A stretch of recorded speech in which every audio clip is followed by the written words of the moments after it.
যেহেতু নৌকা নাই ব্যালটে, ব্যালটে নৌকা নাই, ব্যালটে ভোটও দেবে না আওয়ামী লীগের, নতুন কোনো নেতাকর্মী ভোট দেবে না। আমরা ভোট দেবো কোথায়? হ্যাঁ, এখন আমাদের কাছে অনেকে আসবে, অনেকে মিঠে মিঠে কথা বলবে, অনেকে পটাবে, অনেক কিছু করবে, কিন্তু আমাদের এটাই মাথায় রাখতে হবে যে ওই ব্যালটে আমরা ভোট দিতে পারি না বা আওয়ামী লীগ ভোট দেবে না। আমরা নির্বাচন বর্জন করি না, আমরা নির্বাচন করতে চাই, কিন্তু ওরা আমাদের করতে দেবে না।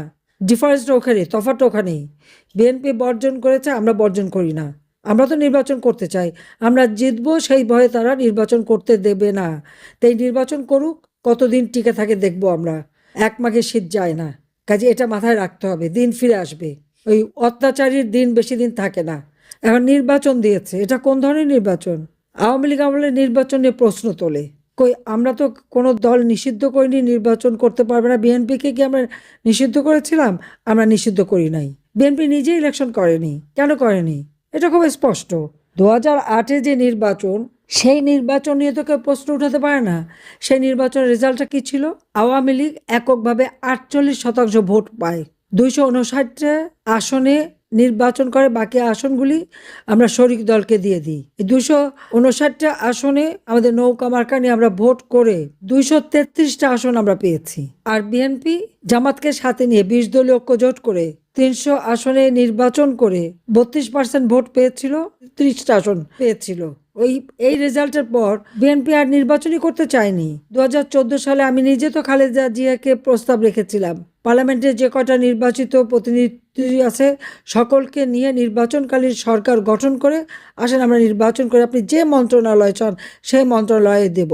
আমি নিজে তাকে ফোন করেছিলাম যে আসেন আপনি এক কাপ চা খান, আমরা আলোচনা করি কিভাবে সুষ্ঠু নির্বাচন করা যায়। আমরা তো এককভাবে নির্বাচন করতে চাইনি কখনো, বা কোনো দলকে আমরা একেবারে মানে নিষিদ্ধ করে দিয়ে একা একা জিততে চাইনি। আর কেউ যদি ইলেকশনে না আসে আমাদের করার কি আছে? 2018-তে ইলেকশনে এসেছিল, পয়সা খেয়ে খেয়ে নমিনেশন দিয়ে এক এক সিটে 2জন 3জন নমিনেশন, নিজেরাই মারামারি কাটাকাটি, অমনি প্রত্যাহার। তারপরে এই ডক্টর ইউনূস আর এই বিএনপি মিলে, জামাত বিএনপি মিলে এই নির্বাচনকে প্রশ্নবিদ্ধ করা সারা বিশ্বব্যাপী ইচ্ছাকৃতভাবে করেছে তারা। কিন্তু একটাও কোনো অনিয়ম দেখাতে পেরেছে? 2024-এর নির্বাচন, তারা নির্বাচন করবে না। আমরা চেষ্টা করেছি আনতে, তারা করে নাই, বয়কট করেছে।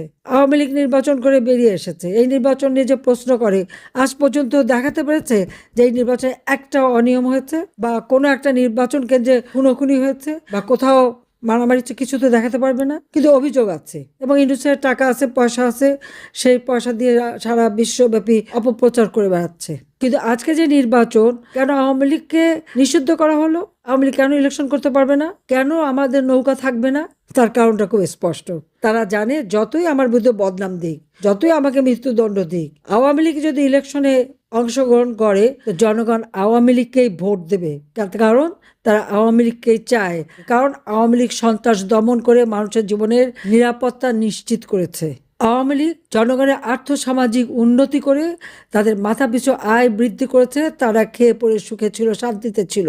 আওয়ামী লীগ রাস্তাঘাট, পুল, ব্রিজ সবকিছু উন্নতি করে মানুষের যোগাযোগ ব্যবস্থা সহজ করে দিয়েছে। আওয়ামী লীগ ক্ষমতা থেকে আমাদের তরুণ সমাজের জন্য এই ডিজিটাল বাংলাদেশ গড়ে তুলে একটা ইউনিয়ন পর্যায় পর্যন্ত যে কোনো একটা ছেলে মেয়ে ঘরে বসে বিদেশে কাজ করে খেতে পারত, সেই সুযোগটা তারা করে দিয়েছে। আধুনিক প্রযুক্তি জ্ঞান সম্পন্ন তরুণ সমাজ আমরা গড়ে তুলছিলাম এবং তরুণদের কাজের জন্য স্টার্ট আপ প্রোগ্রাম, তার জন্য আলাদা ফান্ড, তাদের ট্রেনিং, আমরা কম্পিউটার ট্রেনিং এবং ইনকিউবেশন সেন্টার, হাইটেক পার্ক, বিভিন্ন প্রযুক্তি, স্যাটেলাইট, বঙ্গবন্ধু 1 উৎক্ষেপণ, সেগুলি করে জীবন মান উন্নত করে দিয়েছিলাম। ফ্রিল্যান্সার আমরা ট্রেনিং দিয়েছি, লার্নিং অ্যান্ড আর্নিং, ভাষা শিক্ষা দিয়েছি।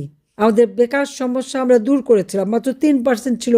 যে কোনো একটা ছেলে নিজে একটু কাজ করে নিজে উদ্যোক্তা হয়ে সে করতে পারে। আজকে অর্থনীতির সম্পূর্ণ ধ্বংস, শেয়ার মার্কেটে লক্ষ কোটি টাকা পাঠিয়ে দিয়েছে বিদেশ, সব পাচার হচ্ছে, ব্যাংকের টাকা সব লুট করে খেয়ে গেছে। এখন ব্যাংকে টাকা গেলে তারা টাকা দিতে পারে না, ব্যবসায়ীরা পর্যন্ত পায় না, তার রানিং ক্যাপিটাল পর্যন্ত পায় না, একটার পর একটা সব বন্ধ হয়ে যাচ্ছে।